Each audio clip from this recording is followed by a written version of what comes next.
Hi all, JEE main എക്സാമിന് straight ലൈനിൽ നിന്ന് ചോദിച്ചിരിക്കുന്ന വളരെ ഈസി ആയിട്ടൊരു ചോദ്യമാണിത്. Incentre of a triangle with vertices 1,√3 0,0 2,0. മക്കളെ, അപ്പോൾ ഇൻ സെന്റർ ആണ് നമുക്ക് ആദ്യം കണ്ടുപിടിക്കേണ്ടത്. ഇൻ സെന്റർ കണ്ടുപിടിക്കണം എന്നുണ്ടെങ്കിൽ ആദ്യം തന്നെ നമുക്ക് എന്ത് ചെയ്യാം, നമുക്ക് ട്രയാങ്കിളിന്റെ എല്ലാ സൈഡുകളും നമുക്കൊന്ന് എഴുതണം. സോ ട്രയാങ്കിളിന്റെ വെർട്ടെക്സുകൾ നമുക്കിവിടെ തന്നിരിക്കുന്നത് 1,√3 നമുക്ക് തന്നിട്ടുണ്ട്. നെക്സ്റ്റ് അടുത്തത് 0,0 നമുക്ക് തന്നിട്ടുണ്ട്. പിന്നെ നമുക്ക് 2,0 ഈ 3 കോർഡിനേറ്റ്സുകൾ നമുക്ക് കിട്ടിയിട്ടുണ്ട് അല്ലേ. സോ നമുക്ക് ഇനി എന്ത് ചെയ്യാം, ഇതിന്റെ ഡിസ്റ്റൻസുകൾ കണ്ടുപിടിക്കണം.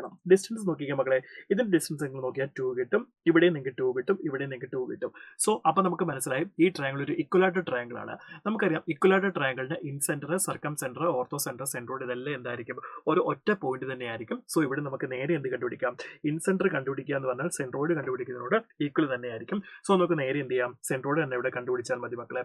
സോ നമുക്കപ്പോൾ എത്ര കിട്ടി, 1 + 0 + 2/3, അതുപോലെ തന്നെ √3 + 0 + 0/3 കിട്ടും മക്കളെ. സോ ഇത് നമുക്ക് ഇവിടുന്ന് 1,1/√3 എന്ന് കിട്ടും. സോ ഇതാണ് നമ്മുടെ ആൻസർ വരുന്നത്. Option D is the right answer. Clear?